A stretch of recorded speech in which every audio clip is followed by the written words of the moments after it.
Parece que quedó. No, po, quedó arriba del este. Pero bueno, creo que debería ser una escena de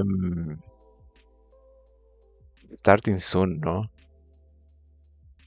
Eh, debería, pero no lo voy a hacer. Sí, bueno, no lo sé. Quiero probar también el plugin del chat, aprovechando que es un piloto. Chat. Perfecto. Y creo que se ve bien. Saludos a, ¿cómo se llama esta cuestión royalty free? Tom's Playlist por los lo-fi para la conversación. Vamos a ir explicando el formato. Ley del chino, exacto, Pancho. Mira, la idea es hacer una especie de... No es un podcast, no es una información, es como una conversación. Por eso se llama coloquio. La inspiración está en los llamados coloquios, ¿cierto? De épocas pasadas donde la gente conversaba con el objetivo de lograr, qué sé yo, concretar ideas o, no sé, llegar a entender más cosas que a la gente le gustaría entender así como en común. Y yo pensaba, siempre he querido conversar de más cosas, siempre lo hago en el streaming normalmente, pero en el streaming normalmente siempre terminan llevándoselo los videojuegos o cosas así, pero siempre quiero hablar de otras cosas. Entonces aproveché la inspiración para hablar de Nosferatu. Y la idea es que siempre que veo cosas o siempre que experimento cosas, tengo como ideas claves o ideas guía que llevan el pensamiento. Y la idea es tratar de desarrollarla.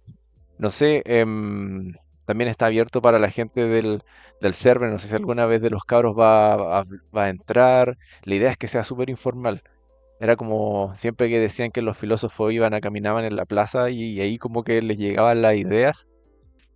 Entonces, la idea no es hacerlo tan largo, hacerlo un poco más fluido. Y bueno, tampoco voy a leer todo el chat tampoco. Bueno, ahora no dudo mucho que llegue mucha gente ahora en el primer capítulo. Pero eso, pues entrando a lo de plano, eh, voy a hablar de Nosferatu. Va con spoilers, va con todo. Así que es full conversa, full abierta. Quizá debería tener como un tag de spoiler también, ¿cierto? En la descripción, ¿cierto? Voy a poner spoilers. He estado analizando la idea de cómo se pueden ver clips o cómo se pueden como compartir más cosas de la película en sí o de cualquier obra, así como para que no le den color. Por eso encontré aquí los lo-fis de Tom's Playlist, pero supongo que es como ideal para hacer lo que estoy haciendo. Debería haber sacado la alerta de los follow. Oh no, debería haber sacado la alerta de los follow. Digo, voy a sacar todas las alertas grandes y se me olvidó sacar la alerta de los follows. Ah, pero es que esa la tengo que sacar ¿A dónde lo tengo? ¿Es en Stream Alert? Oh my god. Bueno, así se van aprendiendo las cosas. Enfoque, Nosferatu. Como no es un programa de información, no hay que decir nada más. Película del año pasado por Roberto el Huevón, ¿cierto? O Robert Eggers, ¿cierto? Para que sea más público. No cabe ninguna duda de que yo amé esa película, he hablado antes de ello, pero la desglosé en ideas clave. La idea número uno es Drácula. Idea número uno, Drácula. Pero Drácula como concepto. Es como he estado balanceando por mucho tiempo la idea de el rol de Drácula como personaje en las narrativas de Drácula. Es como, pensemos en, no sé, en Bram Stoker Drácula, ¿cierto? En la película, no en el libro. Y cómo el personaje de Drácula es como una persona. Eh, Esa es como la clave. ¿Cuándo es persona y cuándo es otra cosa? Como que cuando vi Nosferatu, me quedé con la idea dando vuelta de que Nosferatu, no Drácula, no es una persona. Pero por dónde va más o menos la idea en este caso? Es que si no es persona, va a sonar chistoso, pero si no es persona es concepto. ¿Qué significa eso? De que el personaje, el monstruo, representa algo más. Hay como un despegue entre su carácter de persona y su carácter de representación. Es como cuando Drácula es una persona, como en Drácula Muerto y Feliz o algo así, eh, tiene como debilidades y tendencias y acciones, cosas humanas. Pero yo siento que lo que hizo Roberto Eggers en la película fue sacarle el personhood, ¿cierto? Porque Nosferatu no es una persona. Y siendo que puede ser que míticamente haya sido una persona que terminó transformándose en Nosferatu, el enfoque nunca es en cómo él dejó de ser persona, sino que en lo que lo hizo dejar de ser persona. Y es como, me acuerdo siempre en la escena cuando están en la cena y Nosferatu, ahí Bestia le dice como, My Lord, hola Nina, estoy spoileando Nosferatu, así que... Y le dice, You will address me as my rightful title, Lord. Sí, sí, amiga, por eso puse spoiler en el tag. El programa de conversación es alto spoilerífico.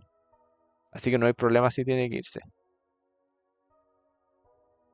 Y, y claro, po, después cuando todas las líneas de Nosferatu en Nosferatu hacen referencia exclusivamente a el tipo tratando como de justificar su falta de humanidad.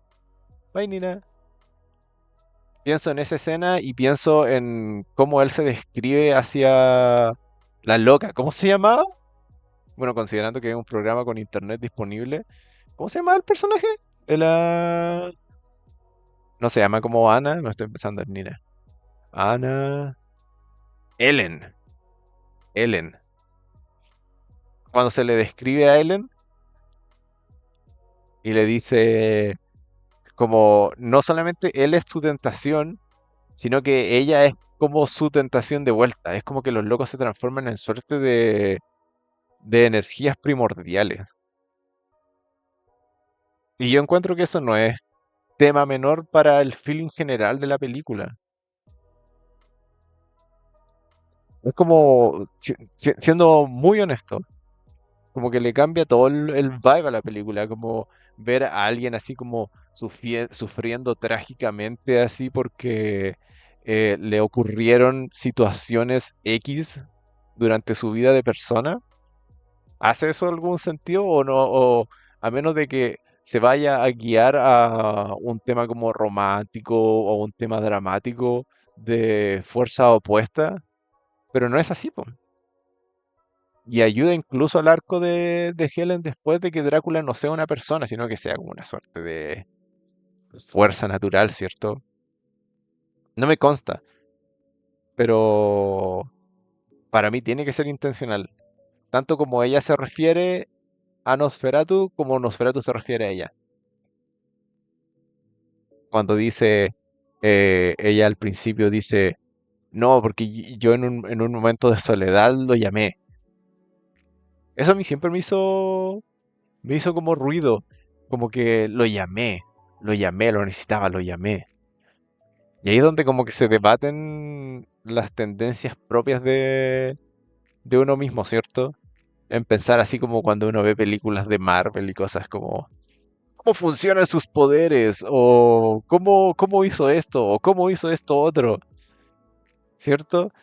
Pero al final te das cuenta que no importa, no importa cómo sus poderes llegaron a través de los países y la conquistaron o algo así. Se transformaron en fuerzas primordiales. Y ahí yo creo que hay una suerte de...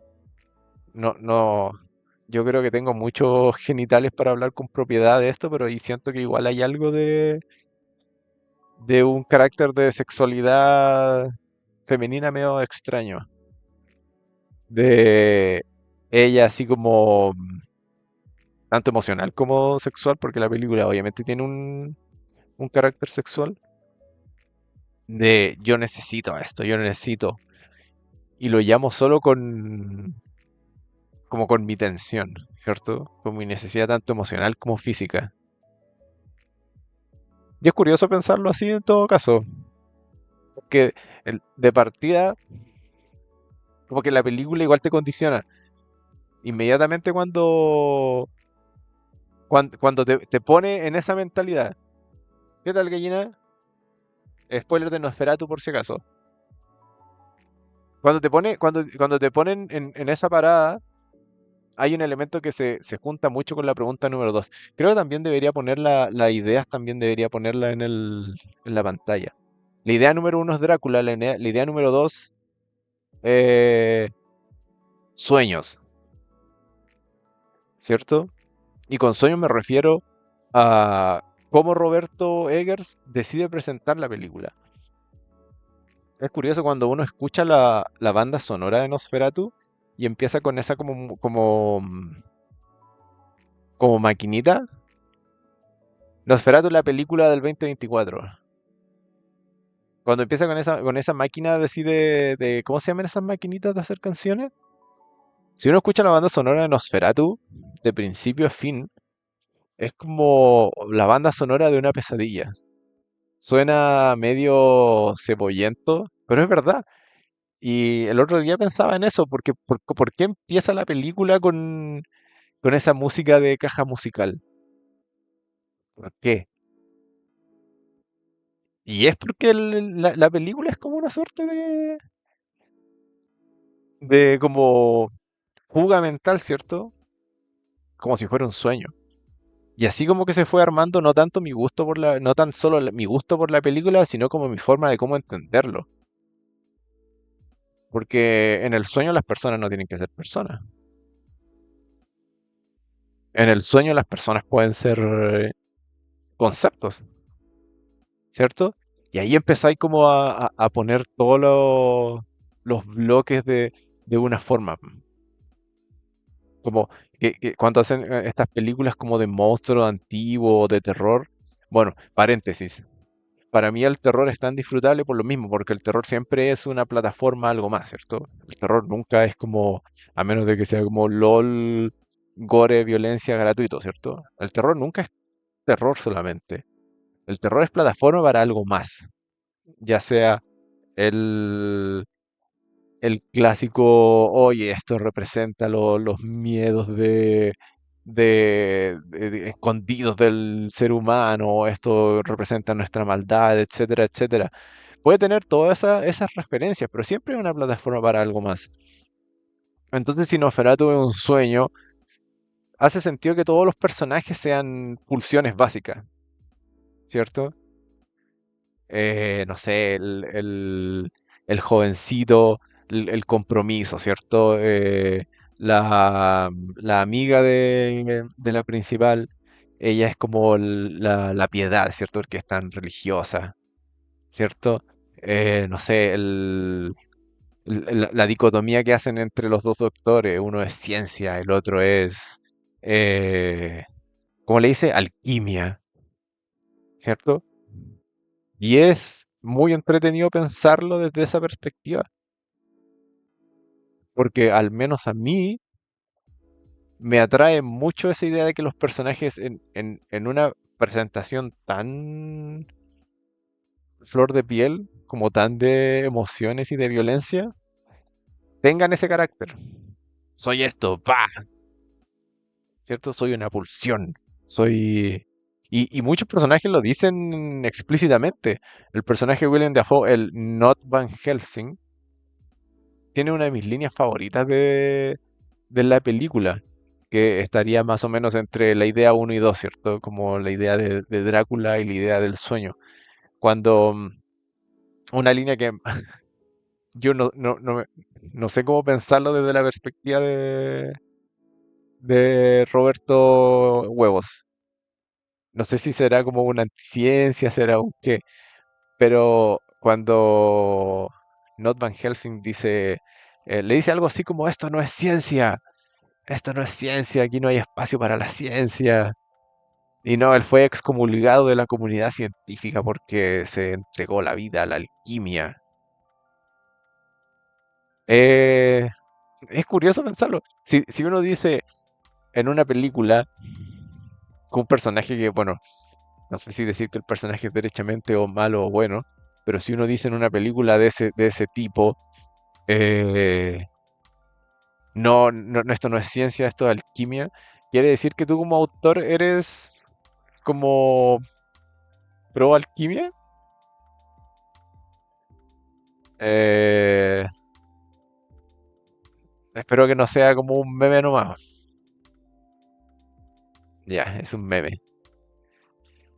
¿Se puede hacer un paréntesis para hablar un poco de cómo las comparaciones con la antigua y todo? Yo creo que lo mismo que estoy tratando de discursear, si es que existe, en este modo, tiene que ver con eso también, pues. Como Robert Eggers, Roberto Huevos, hizo de él la idea misma.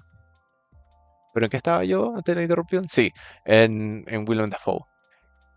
¿Significa que Robert Huevos es anticiencia? El otro día pensaba en esa idea. Si él es anticiencia y como pro alquimia. Pero como que no tiene mucho que ver con eso, ¿por cierto? Ahí como que se empieza a construir la idea como bloque sobre bloque.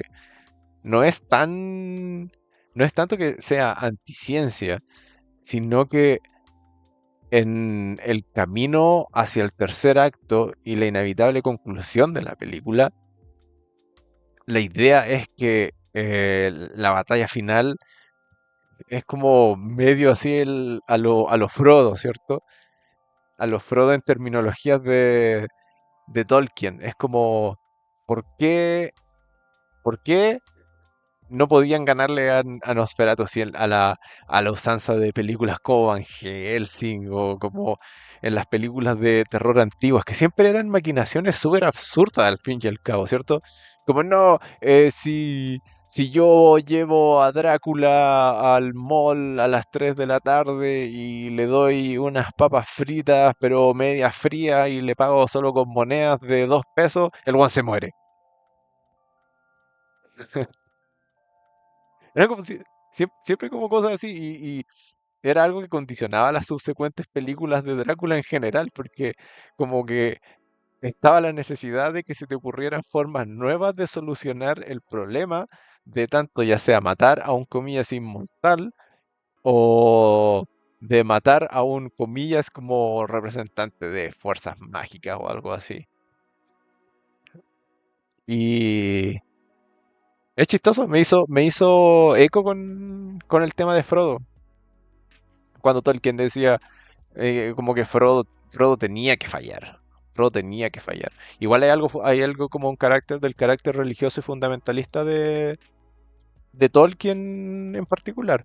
Pero siempre encontré curioso ese concepto. Frodo tenía que fallar porque estaba enfrentándose a fuerzas fundamentales del mundo en general. ¿Cómo te enfrentas a fuerzas fundamentales con mecanismos y o herramientas normales? Es como, ¿cómo es ese dicho? Tapar el dedo con un clavo o algo así. No, la idea es como usar herramientas distintas para lograr otra cosa, ¿cierto? Es como, no, pues no hay forma. Ellen tenía que matar a Orlok a través de la pasión desenfrenada que ellos compartían, del mismo modo que la única forma en que Frodo podía destruir el anillo era con otra fuerza fundamental, que en el caso del Señor de los Anillos, tanto ¿cómo se llama? En, ¿Cómo se diría? Eh, Porque Gollum una persona alienada, po. Ese es el tema. Entonces Gollum solamente podía caer con su obsesión, destruir una cosa fundamental como el anillo. Y aquí es lo mismo, es exactamente lo mismo. Y cuando Ellen tiene esa suerte de revelación, ¿cierto? Cuando Not Van Helsing le dice como, no, solamente tú puedes hacerlo, solamente tú puedes hacerlo. Es como que ella lo llamó y ella lo tiene que sacar, pero lo sacó como con qué. Y esa es parte del comentario de que si este programa tuviera como éxito eventualmente, es ahí donde tienes que eh, inspirarte en otra gente o en otras ideas, ¿cierto? Porque hay varios elementos que a mí me hacen ruido, en particular del arco argumental de Ellen. Porque ella está así como en el periodo cuando llama a Orlok, cuando lo llama, ¿cierto? Y todavía estamos en la idea número 2, que es como el sueño. ¿Cómo se hace esta narrativa dentro del sueño? Ella llama a Orlok con sus deseos, ¿cierto? Y después Orlok la trata de poseer. Y ella trata como de liberarse de su influencia a través de, bueno, en este caso como el amor. Pero es como un disque tipo compromiso con la entrega a una relación otra que no fueran como sus pulsiones naturales de adolescente, ¿cierto? Y es choro pensarlo porque, ya, si ella lo llamó adolescente y por lo que es como una expresión de sus pulsiones básicas, ¿cierto? En su camino a la adultez, ¿qué significa que ella tenga que, de alguna forma, entregarse a él para destruirlo, ¿cierto? Porque Orlok no hace misterio del asunto, ¿cierto? Es como él le dice, no, yo soy una pulsión sin control. Y de hecho, como que Orlok no tenía cómo ganarle. En el momento que ella se entregó, él sabía que iba a morir. Como que él sabía que iba a morir. Porque no tiene instinto de supervivencia, porque alguien que no tiene carácter de persona no tiene instinto de supervivencia. Orlok es pura pulsión, así como Gollum era pura avaricia. No le digamos maldad porque que cebollento. Entonces, como que cuando uno piensa en el tercer acto de la película, cuando piensas en el tercer acto de la película y piensas en que ella está así como, me voy a resistir, me voy a resistir, voy a resistir porque, ¿cómo se llama Bestia? Thomas. No, porque Thomas me va a suplir. ¿Cómo está Camilo? No es la película del año pasado. Hablo de la película. Con muchos spoilers. ¿Se actualizó el título? Conversación spoilerífica. O reflexión spoilerífica. Stream of consciousness. Stream of thought. Whatever. Eh, ¿En qué estaba yo? Ah, sí. Cuando ella se entrega finalmente a Orlok, ¿por qué lo hace? ¿Por qué lo hace? ¿Dónde está el arco? Empezó como una pulsión adolescente. Yo cuando la vi por primera vez pensé, em, ¿es esto una suerte de metáfora de la adultez o del desarrollo, ya sea sexual o emocional de Ellen, pasando como de su inseguridad a tratar de suplirse con una relación y eventualmente como entregándose a esta pulsión, porque ella sabía también que iba a morir. Ella, ella también sabía que se iba a morir, pero es como, ¿qué significa eso? Y ahí es donde una de las cosas en que a mí, yo como que corto por lo sano, y pienso de que ella se dejó morir por una onda más o menos operática. Porque volviendo a la idea número 2 de que Nosferatu es un sueño, ¿cómo generalmente los sueños, bueno, no soy aquí la doctora whatever o como sea que se llamen todas estas viejas místicas, pero ¿cómo terminan los sueños? Terminan con conclusiones de pulsiones humanas súper raras. Entonces como que uno se imagina que Ellen despertó cuando termina Nosferatu. Ellen despierta y como que puede que sea una mujer actual y qué sé yo, y tuvo un sueño en cual sus pulsiones, sus pasiones, usaba mucho la palabra la pulsión, cuando como sus pasiones la consumieron al punto de la muerte, ¿cierto? Y despertó y la mañana siguiente quedó así como con ese shock, ¿cierto? De qué soñé, ¿cierto? De qué soñé, de qué me pasó. Y como que al final todos los personajes son elementos de una narrativa que van hacia su desarrollo, po. Y hay elementos que, mucha, no hay que tener em, título en psicología para verlo fuera de, o no fuera, sino que más allá de su contexto regular, ¿cierto? Es como em, la escena de sexo que tiene con Thomas. Tienen esa escena de sexo súper dura y agresiva y todo. Es como, yo no soy un experto del sexo, pero tienen como ese encuentro y ese encuentro es tan crudo. Yo soy de esas personas que siempre entran no a criticar, pero a preguntarse en cada escena de sexo en las películas cuál es su propósito. Y Robert Eggers, em, no es una persona que ponga cosas porque sí en las películas. Yo creo que sus películas son muy meticulosas. Yo creo que sus películas son extremadamente meticulosas. Y con eso aprovecho de introducir la idea número 3 que es Robert Eggers, como, como director y creador en general, ¿cierto? Siento que para hacer algo tan onírico de carácter, todo está fríamente calculado. Yo siento que desde esa banda sonora, que es como atemática, ¿cierto? Sino que son como pulsiones de intensidad. La banda sonora es como tiqui, tiqui, tiqui, tiqui, tiqui, tiqui, tiqui. Pasando por eso, entiendo de que todo está puesto ahí por por un motivo específico. Y en ese caso en particular, en el caso particular de por qué ella hizo lo que hizo, mi idea es eso, de que es la conclusión de un sueño, es la conclusión de un sueño y ella se despierta y todos los otros personajes son como partes de... Por eso la película tiene tan pocos personajes a todo esto.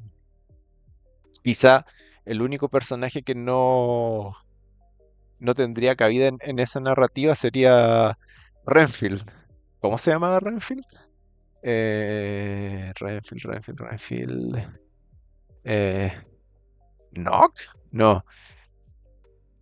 ¿Sí? Knock. Bueno, Renfield.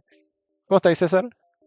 Quizás ese es el único personaje que no cae en la narrativa que yo me hice en la cabeza.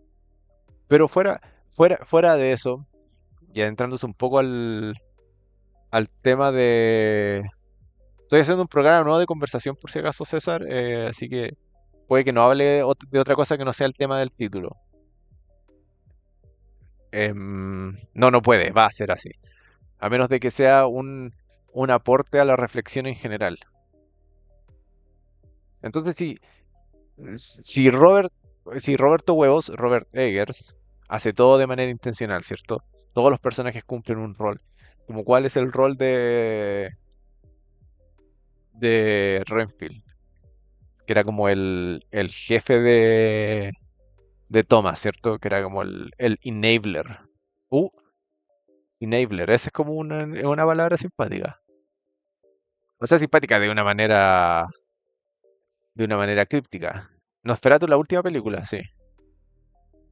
Como cuando usan el concepto de enabler como alguien que hace que algo, hace la posibilidad o ayuda a la posibilidad de que algo se concrete, pero de manera maligna, ¿cierto? Igual como que ahí uno entra peligrosamente a ponerle el spotlight a Ellen y pensar de que si todo esto es como un sueño, eh, en parte ella como que igual está siendo triggereada por el enabler, como si él fuera una representación de toda esta gente que, no sé, le hace vista gorda o ignora cosas como crímenes o cosas de ese estilo. Pero siguiendo en el tema 3 que es Robert, pienso también en las visuales de la película. Las visuales de la película que son parte esencial de la narrativa de que la película es un sueño. El trabajo de luces, ¿cierto? Como que la forma poco realista en la que es como que el loco Thomas como cuando va así como que no va a una ciudad X, sino como que va como una suerte de caricatura gitana y como que cursa los páramos de partes así fantásticas. La única película que he visto de Eggers fue La Bruja y me aburrió. Es una de mis películas favoritas de todos los tiempos. Al menos de terror. Y tiene que ver lo mismo, pues, tiene que ver con lo mismo. Con el tema número 3 que es Robert. Son como, todas sus películas para mí son como voladas conceptuales que de alguna forma como que retratan un proceso que a pesar de ser real, bueno, spoiler de Witch también, a pesar de ser real, siempre tienen un twist al final que es como no necesariamente sobrenatural. ¿Dónde está la mezcla y lo entretenido en cómo él organiza sus películas? ¿Cierto? Siempre o es una suerte de variedad entre lo real y lo irreal o onírico, como uno quiera decirle, ¿cierto? O son como narrativas súper estrictas, súper paranoicas, que al final terminan en una suerte de shock, de explosión. Por ejemplo, cuando termina The Witch es como una narrativa súper real y de hecho, considerando que Eggers hace todo de manera intencional, cuando sale The Witch y The Witch como que comienza con la introducción que dice que esto está basado en folclore real y cosas así, a nivel mental, ¿qué te provoca eso? ¿Qué te provoca que al principio de una película que se usa desde siempre, cuando las películas dicen, por ejemplo, esta película estuvo basada en eventos reales? ¿Qué te provoca eso mentalmente? De inmediato uno dice, ¿real? ¿Real? Es lo mismo que si te dicen esto es folclore. Como, "Oh, esto ocurrió. No estoy viendo una fantasía, ¿cierto? Todos los elementos que estoy viendo yo acá son elementos que puede que hayan ocurrido y que representen eventos reales. Y de repente ya tú estás viendo The Witch y son como cosas, ya sí, la discriminación, el misticismo que corrompía a la gente de esa época, ¿cierto? El sufrimiento, las dinámicas familiares súper retrógradas que tenían. Pero ¿y qué pasa al final? Spoilers, al final sale el diablo. Al final sale el diablo y esa es probablemente mi escena favorita de cualquier película de terror. La primera vez que lo vi así, quedé así como, oh, oh", quedé así estupefacto. Porque la película misma nunca dio señales de que fuera a ser una fantasía. Pasaban cosas raras, sí, de acuerdo, pero podrían haber sido solamente recursos dramáticos para hacerte a ti como ponerte en el borde del asiento, ¿cierto? Pero al final sale el diablo. Y bueno, le dice como, no, ¿y qué quieres? Y no, y como le decía así como, hoy no me acuerdo qué decía, a ver qué decía, The Witch, no es como la última siempre, la last line. Em,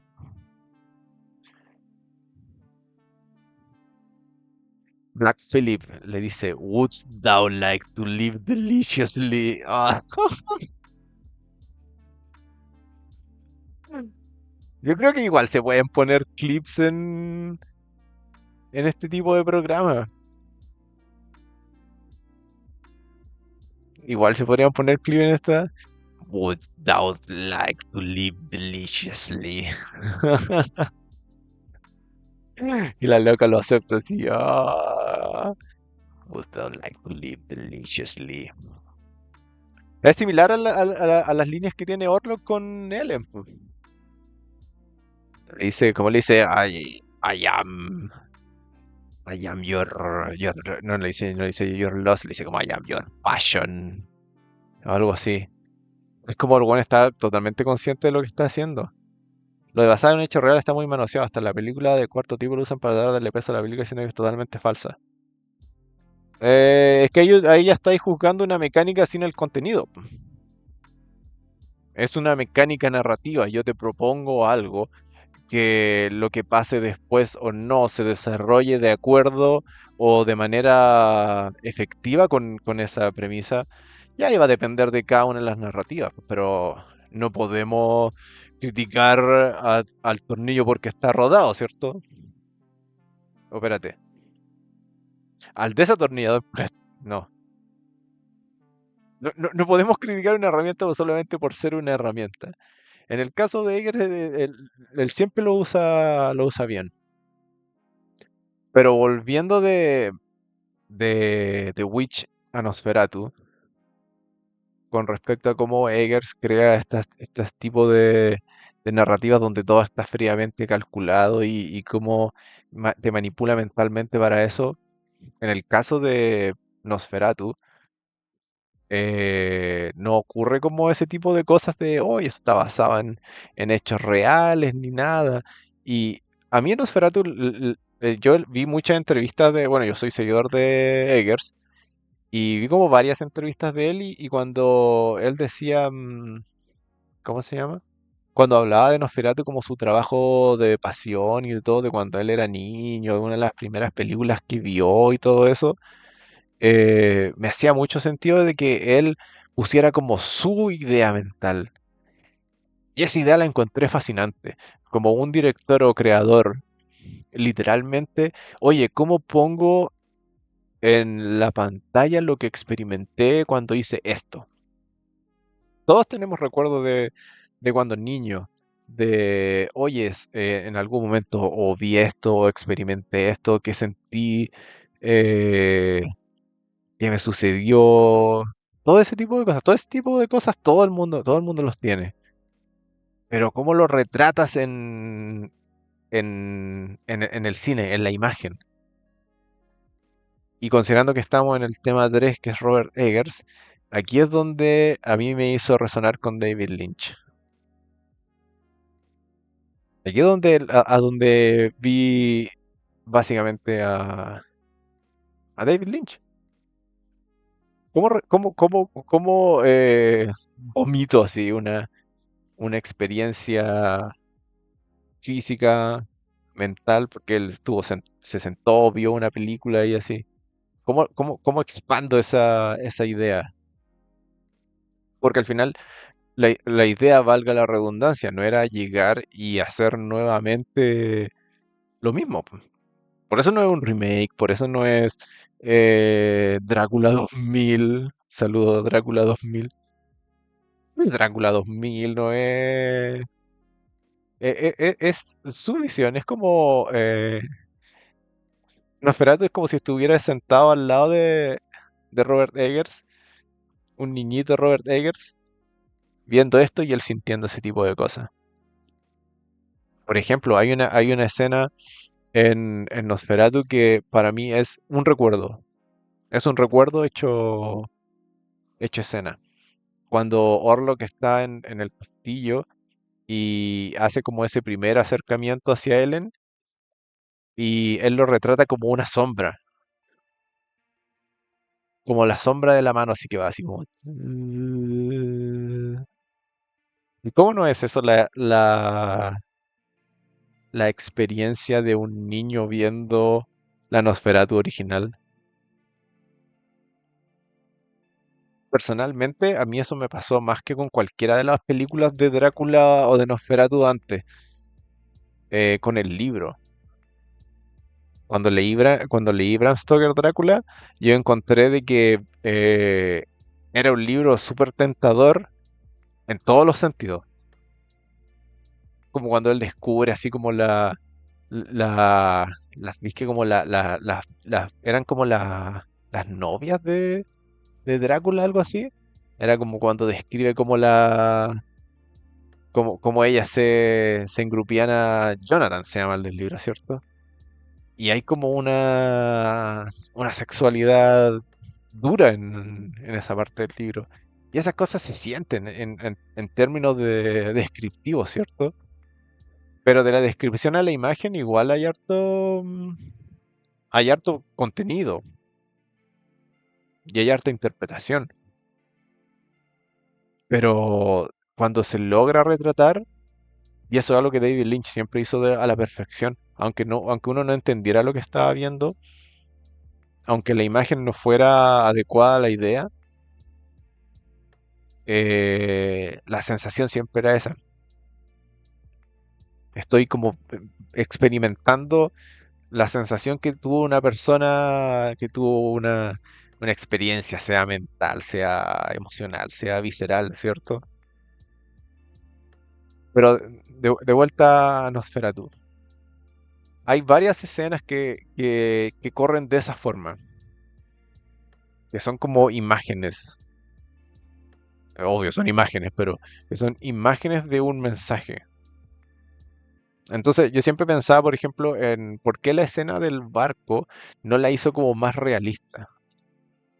La escena del barco igual es como una bola así como media aventurera así, ¿cierto?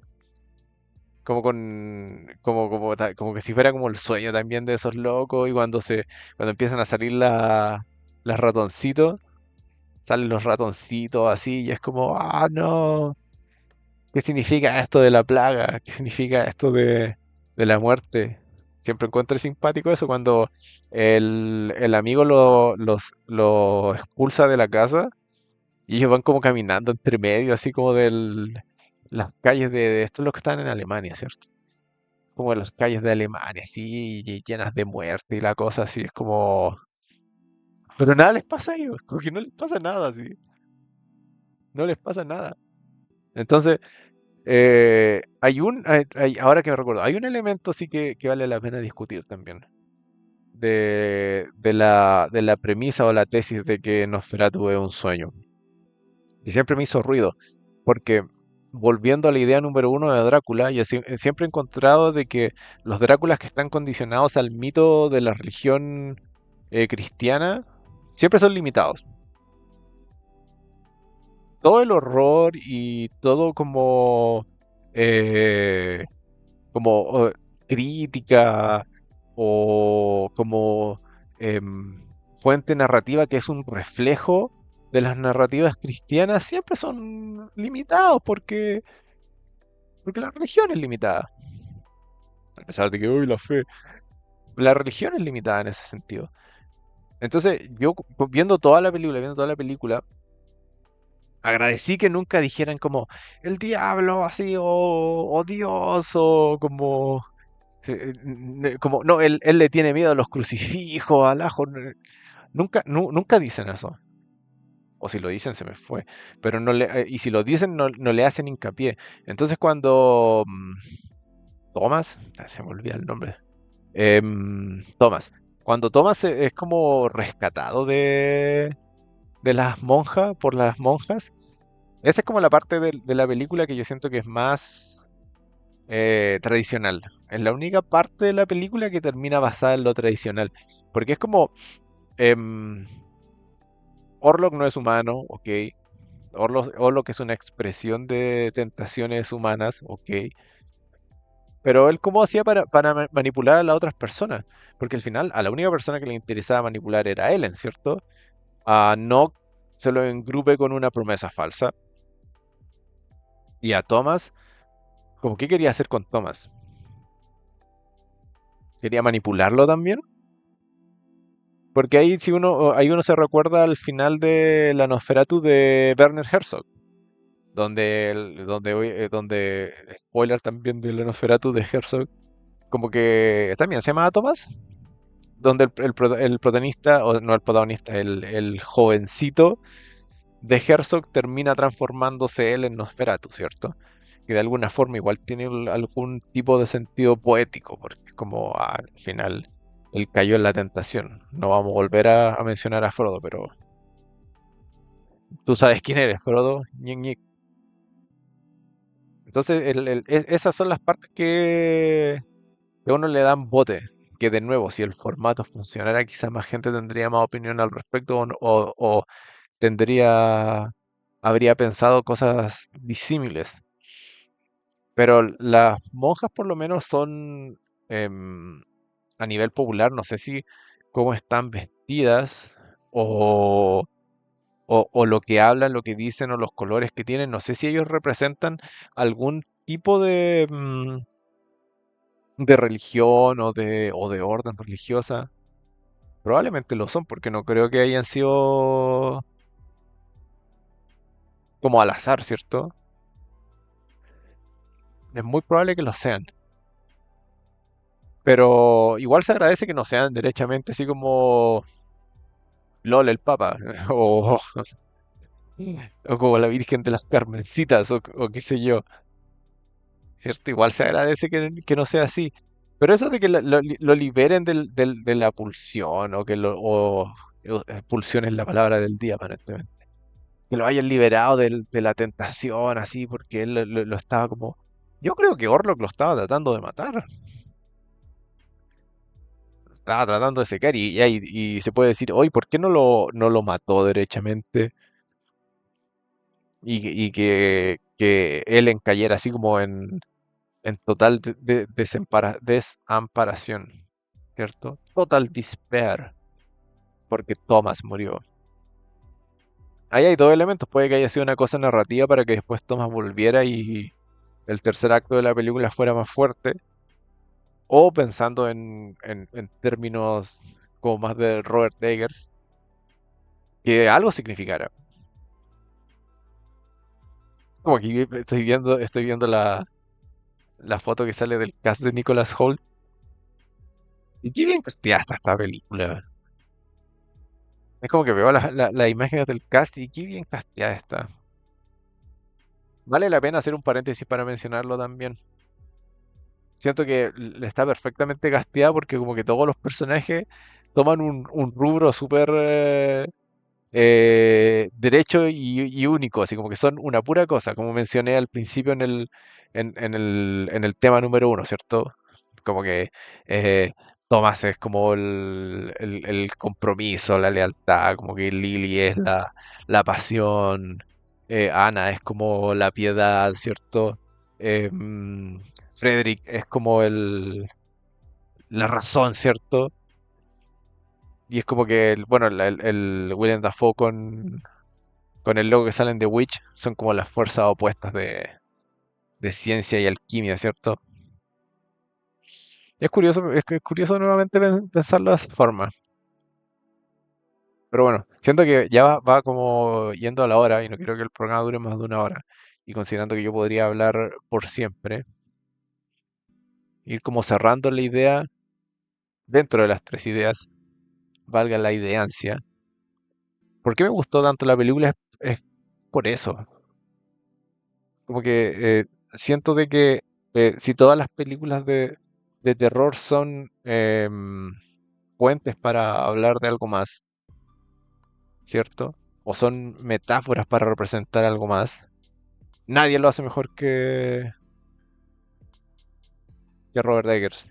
Nadie lo hace mejor porque la forma en que él crea sus narrativas da espacio para estas interpretaciones. Porque si yo empiezo a hablar de Jesús o de que Judas era el que le dio las monedas de plata, a bla, bla, bla, como, sí, todo eso son limitantes que hacen que la narrativa y los mensajes de las películas se limiten a esos elementos de la trama.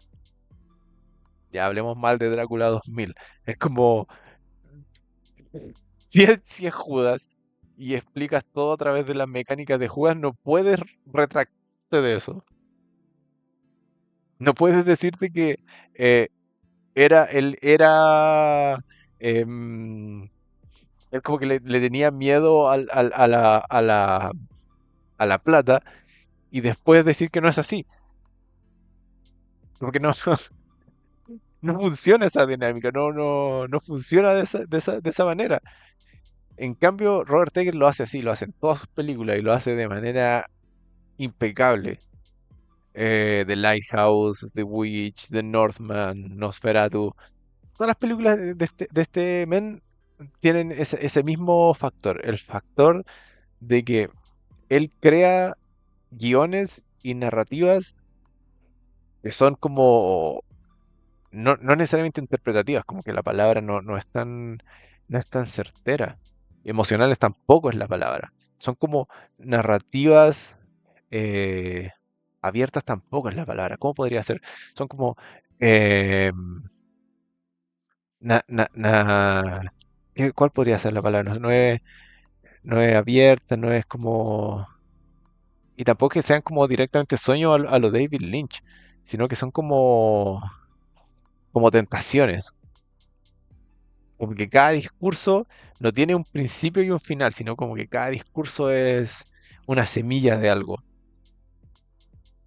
Y en la medida que cada discurso es una semilla de algo, con la cinematografía y la dirección de la película misma, el uso de la sombra y de las luces, como que al final son una suerte de, va a sonar cebollento y hasta medio así como por decirlo así, cursi.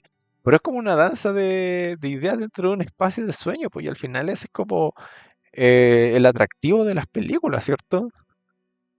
Si no voy a ir a una película a ser transportado a un mundo de batalla de ideas, mejor veo un documental, pues, o veo las noticias de las 9, ¿cierto? Yo voy a la película para que me haga sentir esas cosas que no son necesariamente ajenas, pero sí son expresiones que no son mías. Yo nunca voy a poder ser Ellen, pero comparto parte de su inseguridad adolescente, comparto parte de su batalla contra las fuerzas fundamentales de como sus deseos humanos, ¿cierto? No puedo equipararme como a su relación de amor con Thomas, pero puedo sentir lo que es tratar de depender de otras personas para no caer en tentación autodestructiva. Y todas esas cosas se permiten en la medida de que uno las crea de una manera tal que es permisivo pensarla de esa forma. Yo soy una persona que no me gusta respetar lo estricto o lo limitado de una narrativa. Siempre puedes salirte, siempre puedes romper los muros, siempre puedes filtrarte a través de los poros. Siempre puedes hacerlo, pero como dije antes, y volviendo sobre Drácula 2000, eh, hay películas que simplemente no te dejan hacerlo. Y esas son las películas que encuentro que son malas. Esas son las películas que yo encuentro que no estimulan, sino que limitan. Por eso no me gusta Matrix 2, por ejemplo. Cuando Matrix 2 explica el- la arquitectura del arquitecto LOL, no explica ni tampoco inspira, sino limita. Y eso lo encontré como altamente frustrante. Es como ya dije que las herramientas, como mencioné antes, las herramientas no se pueden juzgar en medida que son herramientas, sino cómo funcionan después de, ¿cierto? Pero, pero ahí eso no es una herramienta narrativa, pues eso es como una limitante, a mi juicio. Y al menos yo sentí que le quitó cualquier peso a cualquier cosa que pasó después, una vez que pasa la escena del arquitecto. Bueno, eso Robert Eggers no lo hace. Sea por una genialidad, sea intencional o no, Robert Eggers no lo hace. Robert Eggers no lo hace. Y cada vez que la película se codea con un factor limitante, se retrae. Se retrae. Como, oye, vamos a hablar de la dicotomía entre ciencia y alquimia. eh, Está por ahí nomás, sí. Está por ahí nomás. No te voy a concluir el tema. Vamos a hablar así como de la pasión desenfrenada o caer ante ¿cómo se llaman? Las debilidades del cuerpo. eh, Como que él no lo hace por una debilidad, ¿cierto? Puede ser que lo transforme hasta en una fortaleza o algo así por el estilo. ¿Sí? Puras cosas así. Y, y qué mejor que eso, po. Qué mejor que ir experimentar algo como una película que tiene principio, medio y final, pero que en vez de terminar pone semillas de ideas en uno. La, la, la aglomeración de elementos que hacen de que algo sea un germen de ideas, ¿cierto? Nada lo hace como el cine. Nada lo hace como el cine. Imágenes, sonidos, ¿cierto? Rostros, escenas, colores. Y bueno, yo no soy cineasta, pero cuando veo a gente como Robert Eggers, sea o no consciente de que todo lo que están haciendo tiene un propósito y va a funcionar de esa manera, no lo sé. No me consta, pero definitivamente tiene el beneficio de la duda. De mi duda. Tanto mi beneficio de la duda como mi apreciación. Porque, así como The Witch, yo nunca me voy a olvidar de esta película. Oficialmente mi versión favorita de Drácula. Y porque lo saca de su cáscara, po. Ya no es Christopher Lee bailando en los 70 con hippies. Ya no es, eh, no sé cómo se llama. Ay, ¿cómo se llama? Frank Langanela. No es Frank Langanela conquistando mujeres, sino que es como esa disque pesadilla que puede acongojar a cualquier persona. Y con eso vive por siempre. Y eso suena totalmente como un fin de discurso. Ese fue el episodio 1 del coloquio. Eh, Podría haber seguido, pero mejor no lo voy a hacer. Pero voy a seguir haciendo capítulos de este formato. em, Simplemente como para calentar la lengua, soltar la lengua, hablar, expresarse. Ojalá y eventualmente alguien quiera compartir. Pero al par que dijeron algo, eh, saludo. Bueno, la Nina ya arrancó porque no quería spoilers. Si alguna vez llega a verlo después, saludo a la Nina, al Pancho que siempre apoya, al Camilito también, al César y al Gallina. Voy a tener que inventar como un outro y un intro, maybe, pero va a ser un proceso evolutivo. Hay películas que definitivamente van a necesitar de screenshots o de cortos. Pero bueno, gracias por escuchar, gracias por venir y sueñen con Orlok. Call me by my uh, real name. Recount. Bleh. A verla no, César. Tremenda película. Vaya todos. Cuídense.